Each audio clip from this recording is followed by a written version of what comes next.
Hello friends, welcome to my channel solution. आज हम continue करने वाले हैं बी फार्मेसी के सब्जेक्ट फार्मास्यूटिक्स के मॉड्यूल 2 के टॉपिक, जिसका नाम है excipients used in formulation of liquid dosage form से।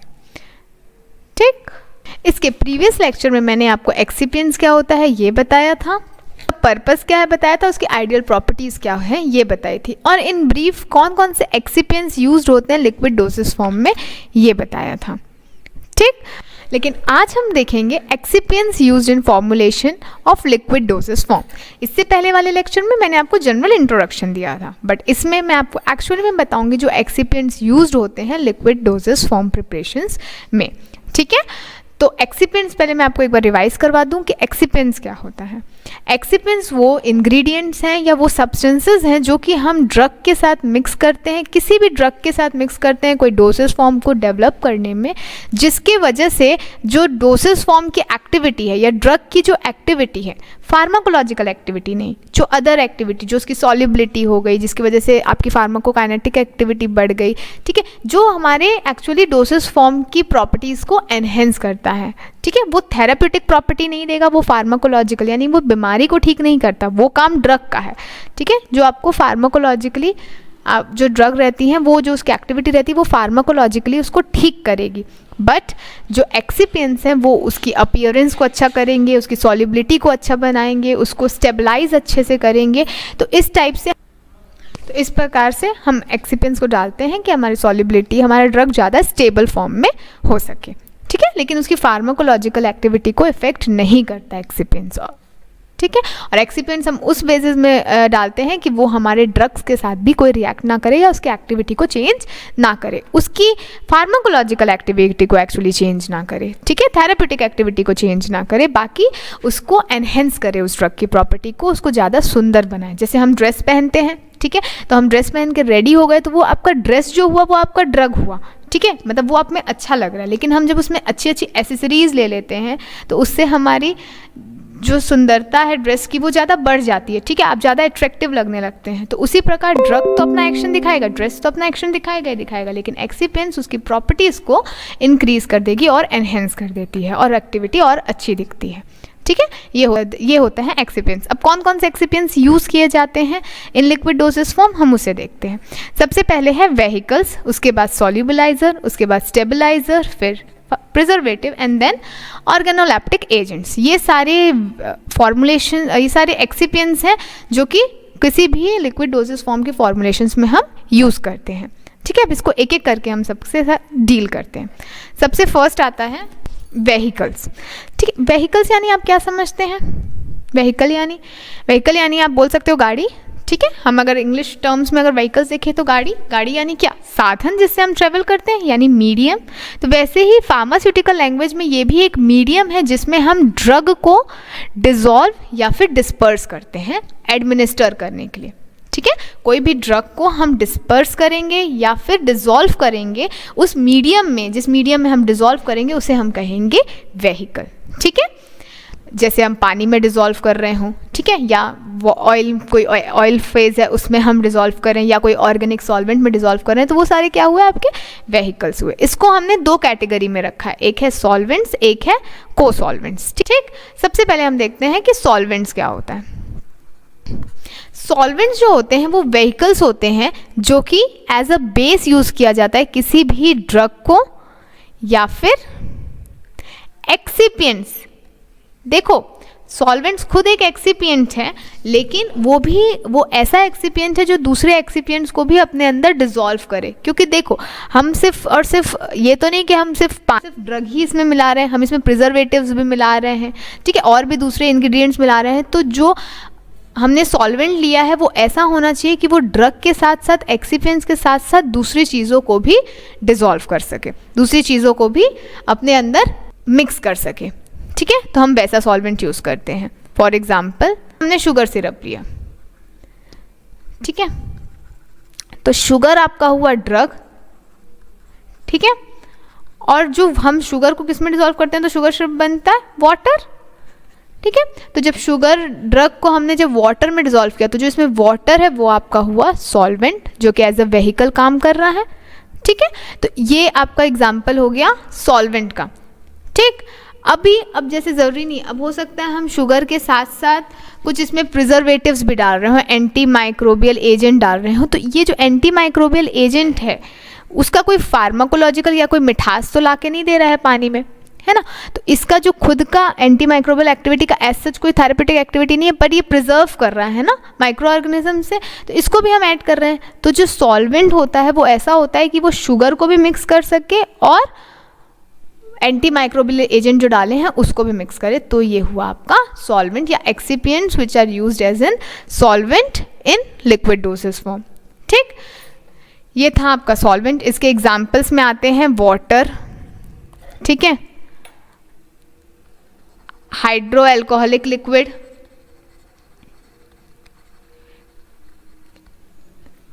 एसिटिक एसिड, बफर्स, ठीक है। और अगर कोई जो ऑयली व्हीकल्स होते हैं उसके एग्जांपल्स हैं वेजिटेबल ऑयल्स, मिनरल्स ऑयल्स, ठीक है। इस टाइप के जो ऑयल्स रहते हैं वो हम यूज़ कर सकते हैं एज अ व्हीकल।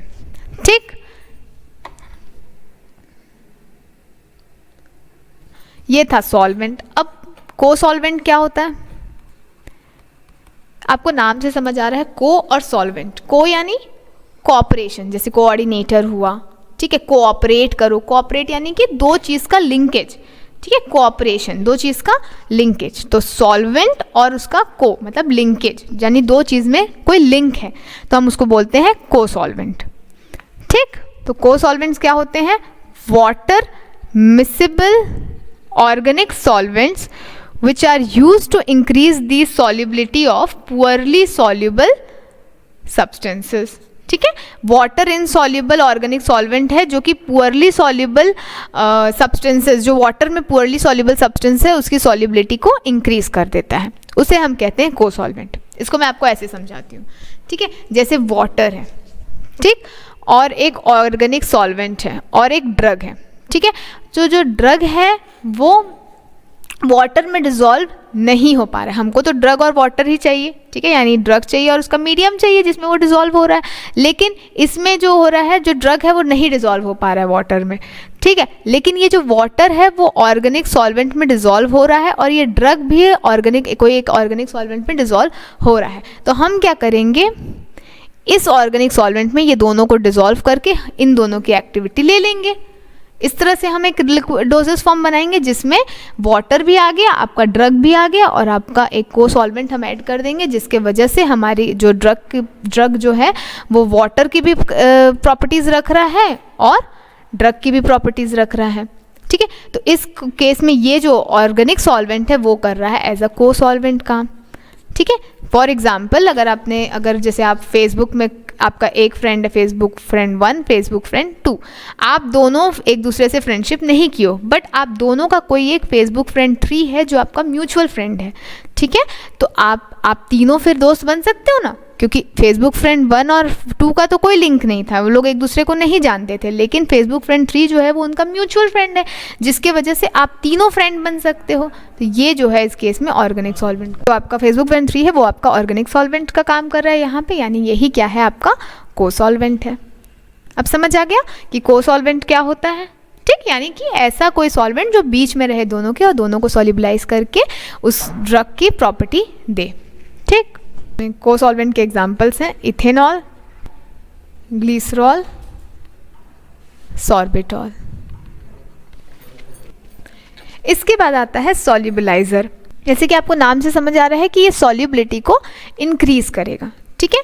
अब हम सॉल्युबिलिटी क्यों इंक्रीज करवाएंगे, अगर सॉल्युबिलिटी किसी भी ड्रग की इंक्रीज हो जाती है, क्योंकि ड्रग की तो अपनी खुद की एक इनर्ट सॉल्युबिलिटी प्रॉपर्टी होती है, ठीक है, लेकिन अगर हम उसको बाय एक्सटर्नली हम उसको ज़्यादा उसकी सॉल्युबिलिटी को अगर इंक्रीज कर दें, ठीक है, तो हमारा काम जल्दी होगा कि नहीं होगा, ऑब्वियस सी बात है। कोई भी काम हमारा अगर हमने सॉल्युबिलिटी इंक्रीज कर दी किसी भी चीज़ के थ्रू, तो हमारा जो एक्शन होगा, जो हमारी फार्माकोकाइनेटिक प्रॉपर्टी होगी वो इंक्रीज हो जाएगी, क्योंकि अगर सॉल्युबिलिटी ज़्यादा होगी तो एब्जॉर्प्शन जल्दी होगा, एब्जॉर्प्शन जल्दी होगा तो उसका डिस्ट्रीब्यूशन जल्दी होगा, डिस्ट्रीब्यूशन जल्दी होगा तो फिर उसका मेटाबॉलिज्म जल्दी होगा, मेटाबॉलिज्म जल्दी होगा तो एक्सक्रीशन जल्दी होगा। और इस प्रोसेस का मतलब है कि आपको पूरी ओवरऑल जो ड्रग है वो अपना थेराप्यूटिक एक्शन भी जल्दी देगी और आपको आराम भी जल्दी होगा, रिलीफ भी आपको जल्दी मिलेगा। फॉर एग्जाम्पल, जैसे आप एग्जाम्पल ले लो शुगर का, ठीक है, आपने शुगर को पानी में डाल दिया, जब आप उसमें पानी में डाल दोगे तो आप 1-2 घंटे बाद देखोगे तो शुगर डिज़ोल्व हो जाएगा डेफिनेटली, क्योंकि उसकी खुद की प्रॉपर्टी है। जैसे ड्रग की खुद की प्रॉपर्टी होती है कि वो डिज़ोल्व कर लेता है,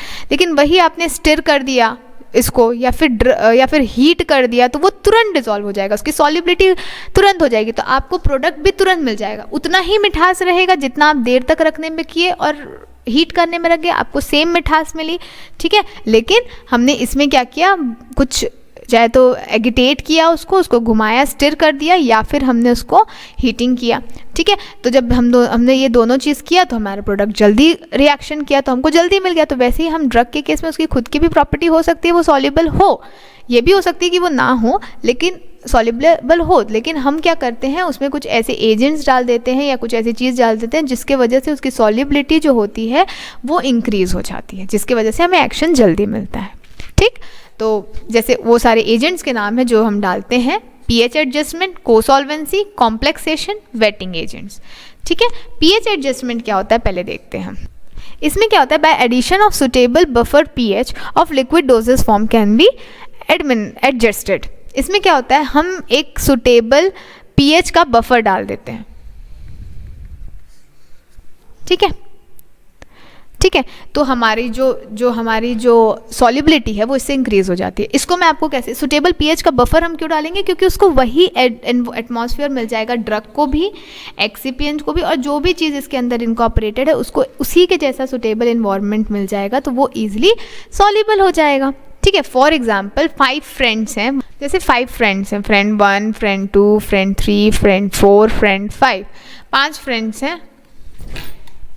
अब ये पांचों फ्रेंड्स अलग अलग इन्वायरमेंट से रहेंगे तो इनकी क्या फ्रेंडशिप हो पाएगी, नहीं हो पाएगी। ये लोग पांचों अगर अलग अलग सोचेंगे तो इन लोगों की फ्रेंडशिप नहीं हो पाएगी। तो हम क्या करते हैं, हम एक ऐसा पीएच एडजस्ट कर लो, या फिर एक पीएच यानी कि एक ऐसा इन्वायरमेंट एडजस्ट कर लो जिसमें ये पांचों एक जैसे होंगे। एक ही इन्वायरमेंट के रहेंगे तो इनकी फ्रेंडशिप सही रहेगी, ठीक है। और अगर ये लोग का एनवायरनमेंट ही डिफरेंट है तो ये लोग की फ्रेंडशिप होना डिफ़िकल्ट है, ठीक है, सॉल्युबिलिटी होना डिफ़िकल्ट है। हम ये तभी घुल मिल पाएंगे जब इन लोग का कहीं ना कहीं कोई पॉइंट में इन लोग की सोच मैच होती हो, ठीक है, उनका इन्वायरमेंट मैच होता हो। नहीं तो कभी भी 5 लोग या फिर 2 लोग भी तभी फ्रेंड्स हो सकते हैं जब उनकी कहीं ना कहीं आप एक उनके सोच कहीं मैच हो। तो वो जो पीएच एडजस्टमेंट हम इसीलिए करते हैं, हम उसको वैसा एनवायरनमेंट दे देते हैं जिसमें वो सॉल्युबलाइज हो जाए, जिसकी वजह से उनकी सॉल्युबिलिटी इंक्रीज हो जाती है, ठीक है। तो पीएच एडजस्टमेंट एजेंट्स के एग्जाम्पल हैं, एग्जाम्पल हुए आपके फॉस्फेट बफर जो कि कॉमनली यूज्ड बफर्स हैं जिसको हम एडजस्ट करने के लिए यूज़ करते हैं। नेक्स्ट है एसीटेट बफर्स होते हैं, साइट्रिक एसिड फॉस्फेट बफर्स होते हैं। ये सारे क्या करते हैं, पीएच को एडजस्ट कर देते हैं और उसके वजह से सॉल्युबिलिटी इंक्रीज हो जाती है, ठीक है। नेक्स्ट आता है कोसॉल्वेंसी। सेम वैसे ही होता है कोसॉल्वेंसी जैसे मैंने आपको पहले बताया था। इसमें हम लोग एडिशन करते हैं वाटर मिसिबल सॉल्वेंट से, ठीक है, जो कि ड्रग की सॉल्युबिलिटी को अच्छी करता है, इंक्रीज करता है, ठीक है। सेम वही है, हम इसको सॉल्वेंट इसलिए डालते हैं कि सपोज वाटर है, ऑर्गेनिक सॉल्वेंट है और ड्रग है, ठीक है। तो हम ड्रग और वाटर में अगर सॉल्युबिलिटी नहीं है तो हम एक ऐसा सॉल्वेंट यूज़ करते हैं, ऐसा को सॉल्वेंट यूज़ करते हैं जिसमें दोनों की सॉल्युबिलिटी हो और दोनों मिक्स हो जाए। सेम जैसे मैंने आपको व्हीकल्स में को सॉल्वेंट बताया था, ठीक, वैसे ही हम यूज़ करते हैं। इसके एग्जाम्पल्स में भी आता है आपका सेम सॉल्वेंट जो इथेनॉल हुआ, ठीक है, वो सबसे मोस्ट कॉमनली यूज्ड को सॉल्वेंट है इथेनॉल, ठीक है। उसके बाद सॉर्बिटॉल, ग्लिसरॉल, ये सारे हुए आपके को सॉल्वेंट्स के एग्जाम्पल जो कि यूज़ किए जाते हैं, ठीक। नेक्स्ट आता है हमारा कॉम्प्लेक्सेशन, ठीक है। कॉम्प्लेक्सेशन कैसे सॉल्युबिलिटी को इंक्रीज करता है, इसमें क्या होता है, हम ऐड करते हैं कॉम्प्लेक्सिंग एजेंट। कॉम्प्लेक्सिंग एजेंट का काम क्या है, कॉम्प्लेक्स फॉर्म करना। ये एक ऐसा कॉम्प्लेक्स फॉर्म करता है किसी सॉल्यूशन में जो कि ज़्यादा सॉल्युबल होता है जो वो पहले कॉम्प्लेक्स में था। सपोज ए और बी का एक सॉल्यूशन फॉर्म हुआ, ठीक है, जो कि उतना सॉल्युबल नहीं है वाटर में या किसी भी सॉल्वेंट में या फिर बॉडी के अंदर उतना सॉल्युबल नहीं है, तो हम क्या करेंगे, सी नाम का कॉम्प्लेक्सिंग एजेंट इसमें डाल देंगे, ठीक है। जब हम ये सी नाम का कॉम्प्लेक्सिंग एजेंट डालेंगे तो ये क्या करता है, एक डी नाम का कॉम्प्लेक्स फॉर्म कर देता है, ठीक है, यानी सेम ए और बी का ही जो कॉम्प्लेक्स था जो सॉल्यूशन फॉर्म में था, तो इसमें हमने क्या किया, ये सॉल्युबल नहीं था ज़्यादा तो हमने कॉम्प्लेक्सिंग एजेंट डाल दिया। ठीक है, इसी सॉल्यूशन में हमने कॉम्प्लेक्सिंग एजेंट डाल दिया जिसने हमें क्या दे दिया, डी नाम का कॉम्प्लेक्स दे दिया। अब जो ये डी नाम का कॉम्प्लेक्स है वो ज़्यादा सॉल्युबल रहेगा compare to this complex solution. और ये क्यों हुआ सॉल्युबल, क्योंकि हमने कॉम्प्लेक्सिंग एजेंट डाल के डी नाम का कॉम्प्लेक्स बनाया। तो इस तरह से जो सॉल्युबिलिटी हम बढ़ाते हैं उसे हम प्रोसेस को हम कहते हैं कॉम्प्लेक्सेशन। ठीक है, इसका एग्जाम्पल होता है डाइसोडियम EDTA या फिर साइट्रिक एसिड या फिर डाइहाइड्रोक्सी इथाइल ग्लाइसिन। ठीक, इसके बाद आता है फोर्थ आपका वेटिंग एंड एजेंट और सर्फेक्टेंट। वेटिंग एजेंट और सर्फेक्टेंट का क्या काम होता है, तो हम क्या यूज़ करते हैं, हाइड्रोफोबिक सब्सटेंसेस के लिए, जो वाटर सॉल्युबल नहीं होती, जो वाटर में सॉल्युबलाइज नहीं होती, उस तरह के सब्सटेंस में हम यूज़ करते हैं वेटिंग एजेंट्स या सर्फेक्टेंट। तो ये वेटिंग एजेंट या सर्फेक्टेंट्स क्या काम करते हैं उसके उस जगह पे, ये ड्रग पार्टिकल के ऊपर, जैसे ये ड्रग है ना, हाइड्रोफोबिक ड्रग है जो कि वाटर सॉल्युबल नहीं है, तो उसके ऊपर हम एक लेयर बना लेते हैं वेटिंग एजेंट। अगर हमने इसमें वेटिंग एजेंट डाला या सर्फेक्टेंट डाला तो ये एक लेयर बना देंगे उसके ऊपर। ठीक है, जो कि सॉल्युबल होगा बॉडी के अंदर। ठीक है, ये सॉल्युबल होगा तो ये भी घुस जाएगा। जैसे एक फ्रेंड है जिसको पार्टी में इनवाइट नहीं किए हैं, ठीक है, तो आप सब इसको जो लोग पार्टी में इनवाइटेड है वो सब लोग इसको घेर लो। तो जब घेर लोगे अगल बगल से तो ये सारे लोग को कोई देख नहीं पाएगा, तो ये अंदर घुस जाएगा ना इन्हीं के साथ, तो फिर ये सॉल्युबल हो जाएगा, मतलब इसके साथ ये घुस सकता है कि नहीं इसके अंदर। तो वैसे ही इसमें क्या करते हैं, जो सॉल्युबल नहीं है, हाइड्रोफोबिक ड्रग है जो कि वाटर सॉल्युबल नहीं है, उसमें हमने वेटिंग एजेंट कर दिया, तो ये इसके ऊपर क्या हुआ, ये घुल गया, एक लेयर आ गई, तो ये धीरे धीरे लेयर इसके अंदर घुसने लगती है जो कि सॉल्युबलाइज कर देती है बाकी सबसे इसको। ठीक है, ये होता है आपका वेटिंग एजेंट और सॉल्युबल सर्फेक्टेंट्स जो कि सॉल्युबिलिटी को इंक्रीज करती है। इसके एग्जाम्पल होते हैं सोडियम लॉराइल सल्फेट। नेक्स्ट आते हैं हमारे स्टेबलाइज़र। स्टेबलाइज़र जैसे आपको नाम से समझ आ रहा है, किसी भी ड्रग की स्टेबिलिटी को इंक्रीज़ करते हैं। कोई भी ड्रग को हमें स्टेबल बनाना ज़रूरी है कि नहीं है, अगर कोई भी ड्रग है अगर वो स्टेबल रहेगा तो वो ज़्यादा टाइम तक की रहेगा। ठीक है, तो उसका एक्सपायरी डेट भी ज़्यादा रहेगा अगर वो स्टेबल रहेगा तो।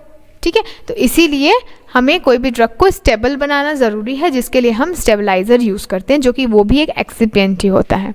ठीक है, अब स्टेबलाइजर्स होते हैं antioxidants, antifoaming agents, suspending and viscosity enhancing agent, humectants and flocculating agents. ये जो होते हैं वो होते हैं आपके स्टेबलाइजर। ठीक है, सबसे तो एक एक करके सबको डील करते हैं। सबसे पहले आता है आपका एंटीऑक्सीडेंट्स।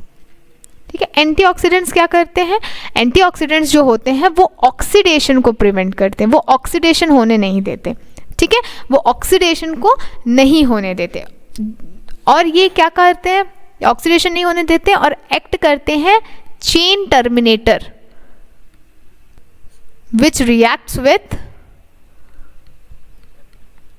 Free radicals. ठीक है, आपको ये तो पता होगा, जब हम कोई भी ड्रग लेते हैं या कुछ भी लेते हैं तो हमारी खाना भी खाते हैं तो हमारी बॉडी में फ्री रेडिकल्स जो कि किसी के साथ भी रिएक्ट होने के लिए रेडी हो जाती हैं, ये एकदम फ्री फॉर्म में रहती हैं, हमारी बॉडी के अंदर घूमती रहती हैं, जो कि अगर किसी और के साथ रिएक्ट कर लें तो वो मे बी कैंसरस भी हो सकती हैं, वो कुछ और डिसीज़ भी कॉज कर सकती हैं। तो जो एंटीऑक्सीडेंट्स हम डालते हैं, हम बोलते हैं ना एप्पल खाओ, उनके में एंटीऑक्सीडेंट प्रॉपर्टी होती है, वो एक्चुअली में वो क्या करती हैं, जो फ्री फॉर्म में हमारे बॉडी में रेडिकल्स होते हैं जो किसी के साथ ज्वाइन नहीं होते, किसी के साथ बॉन्ड नहीं फॉर्म कर पाते, और लेकिन वो ईजिली किसी के साथ भी बॉन्ड फॉर्म कर सकते हैं, क्योंकि अकेले हैं तो ऑब्वियसली बात है, कोई भी अगर अकेला है तो वो किसी के साथ भी जुड़ सकता है। ठीक है, तो इसीलिए वो ना जुड़े, लेकिन अगर जुड़ गए, अगर सही तरह से जुड़े तो ठीक है, लेकिन अगर गलत तरह से जुड़ जाएंगे तो फिर कोई भी डिसीज़ कॉज हो सकती है। तो जो एंटीऑक्सीडेंट्स हम डालते हैं किसी भी ड्रग में स्टेबिलिटी के लिए, वो हम इसलिए डालते हैं कि जो वो चेन होता है, जो ये चेन उनका फॉर्म होने लगता है फ्री रेडिकल्स का बनने के बाद, वो उसको ये as a chain terminator act करते हैं, उसको रोक देते हैं और फ्री रेडिकल्स के साथ रिएक्ट करके उसको ख़त्म कर देते हैं। तो जब उसको ख़त्म कर देते हैं तो कोई भी फ्री रेडिकल रिएक्शन नहीं हो पाती है। ठीक, जिसके वजह से हमारा ड्रग ज़्यादा देर तक की स्टेबल फॉर्म में रहता है। तो इसके एग्जांपल्स हैं आपके एस्कॉर्बिक एसिड, ठीक है, थायोयूरिया, एसीटोन सोडियम सल्फेट। ठीक है, इस टाइप से होते हैं आपके, ये होते हैं आपके एंटीऑक्सीडेंट। इसके बाद आते हैं आपके एंटीफोमिंग एजेंट। एंटीफोमिंग एजेंट्स यानी नाम से समझ आ रहा है, ये फोम फॉर्मेशन को बंद करता है। फोम यानी फोम यानी जो झाग बनते हैं उसके फॉर्मेशंस को ये बंद कर देता है, ये झाग नहीं बनने देता है basically. These are the agents which discourages the formation of stable foams। ये ज़्यादा देर तक की स्टेबल फोम नहीं बनने देते। बेसिकली स्टेबल फोम्स यानी जो बहुत देर तक की झाग रहे, जैसे डिटर्जेंट्स वगैरह में अगर आप देखोगे तो बहुत देर तक की झाग दिखता है, वो टाइप के फोम्स को ये नहीं रहने देता। और ये कब होता है? यूजुअली ये फोम कब फॉर्म होंगे? जब मैन्युफैक्चरिंग होती है या फिर ट्रांसपोर्टिंग होती है, ठीक है, उस टाइम पे ये फोम फॉर्म होने के चांसेस होते हैं, जिसे एंटी फोमिंग एजेंट जैसे एग्जांपल है जिसके सिमिथिकॉन या ऑर्गेनिक फॉस्फेट, इस टाइप से कुछ एग्जांपल्स हैं जो कि यूज़ किए जाते हैं as an anti foaming agent. Simethicone, organic phosphate, जिसको एंटी फोमिंग एजेंट के जैसे यूज़ किया जाता है, जो फोम को नहीं फॉर्म करने देती है।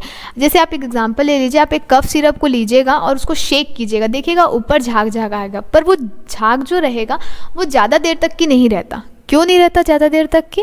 क्योंकि उसमें एंटी फोमिंग एजेंट्स डले होते हैं, ठीक है। अगर वही बहुत देर तक की अगर झाग रहेगा, जैसे आप कोल्ड ड्रिंक में देखोगे, जब आप उसको शेक करते हैं, जब हम कोल्ड ड्रिंक लेते हैं उसको हम शेक करते हैं तो देखना ऊपर में एफरवेसेंस आती है उनकी बहुत सारा, तो जब आप उसको अगर ग्लास में निकालोगे और पियोगे तो आपको कोल्ड ड्रिंक का स्वाद नहीं आएगा, ठीक है। तो वैसे ही अगर कफ सिरप में आपने वो अगर एंटी फोमिंग एजेंट नहीं रहा और वो झाग दिखा ऊपर में, तो फिर क्या होगा? हम अगर उसको लिए तो हम ड्रग को एडमिनिस्टर नहीं कर पाएंगे। इसीलिए एंटी फोमिंग एजेंट्स हम डालते हैं कि वो जो झाग है वो ना आए, हमें एक्चुअल में ड्रग एडमिनिस्टर हो सके, जिसके वजह से हमारी ड्रग की स्टेबिलिटी बनी रहती है, ठीक। नेक्स्ट आता है आपका suspending and viscosity enhancing agent, ठीक है। सस्पेंडिंग और विस्कोसिटी एनहेंसिंग एजेंट नाम से समझ आ रहा है ये आपकी विस्कोसिटी को बढ़ाता है, ठीक है।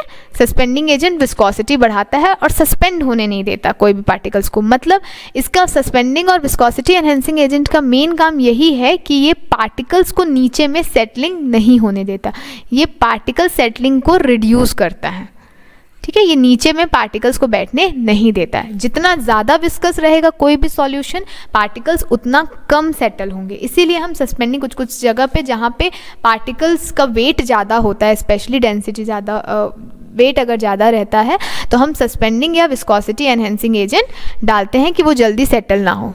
आप इसका एग्जाम्पल भी देख सकते हैं, जैसे आप एक वाटर लीजिएगा और एक में ग्लिसरीन लीजिएगा, ठीक है। उसमें आप सैंड के पार्टिकल्स वाटर में डालिएगा और ग्लिसरीन में भी आप सैंड के पार्टिकल्स डालिएगा। आप देखिएगा कि सैंड जो है वो तुरंत वाटर में नीचे चला जाएगा, लेकिन ग्लिसरीन में उसको नीचे जाने में टाइम लगेगा। क्यों? क्योंकि ग्लिसरीन जो होता है वो ज़्यादा विस्कस होता है।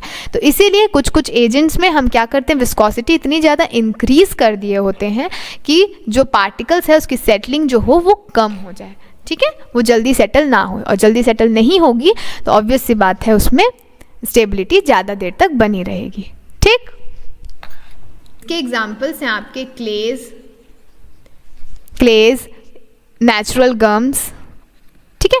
इस टाइप के जो एजेंट्स यूज होते हैं वो होते हैं विस्कोसिटी एनहेंसिंग एजेंट और सस्पेंडिंग एजेंट्स, ठीक। जो स्पेशली सस्पेंडिंग एजेंट्स हम सस्पेंशंस के केस में यूज करते हैं, जिसमें सॉलिड को डिस्पर्स किया जाता है किसी मीडियम में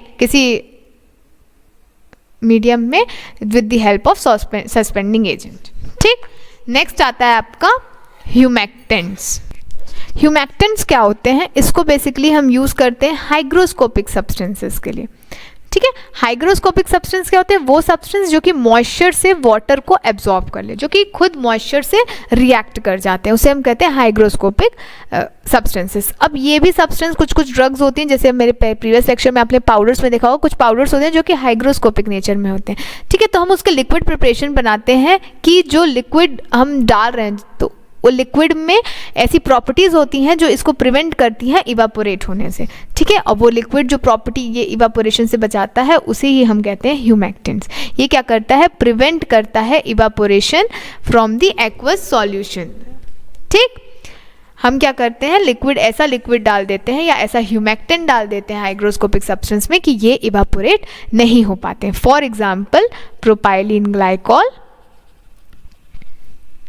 या ग्लिसरॉल, ठीक है। ऐसा हाइग्रोस्कोपिक पाउडर ले लीजिए जो कि एटमॉस्फेयर में, जैसे पाउडर है वो एटमॉस्फेयर में क्या होता है, इवापोरेट हो जाएगा या एटमॉस्फेयर का मॉइस्चर ले लेगा, एब्जॉर्ब कर लेगा। तो इसको हम क्या करते हैं, ह्यूमेक्टेंस के साथ डिसॉल्व कर देते हैं किसी मीडियम में, जिसके वजह से इसका इवापोरेशन होना बंद हो जाता है या एटमॉस्फेयर से रिएक्ट होना बंद हो जाता है। तो ये ज़्यादा स्टेबल फॉर्म में आ जाता है, इसीलिए ये एज ए स्टेबलाइजर यूज़ किया जाता है। ठीक, नेक्स्ट है हमारा, इसके एग्जाम्पल्स हैं प्रोपाइलिन ग्लाइकॉल और पॉलीइथिलीन ग्लाइकॉल। ठीक, नेक्स्ट आता है हमारा फ्लॉक्यूलेटिंग एजेंट। नाम से समझ आ रहा है कि ये फ्लॉक्यूल्स के फॉर्म होने नहीं देता है। फ्लॉक्यूलेटिंग एजेंट्स जो होते हैं वो जैसे सस्पेंशन के केस में हार्ड केक बन जाता है ना, तो उस टाइप का हार्ड केक को ये फॉर्म होने नहीं देता है, ये इजीली डिस्पर्स होने देता है। तो हम क्या करते हैं, हम पहले से ही फ्लॉक्यूलेटिंग एजेंट डाल देते हैं कि अगर कोई सब्सटेंस है तो वो केक ना फॉर्म करे, एकदम रिजिड ना हो जाए, हार्ड ना हो जाए।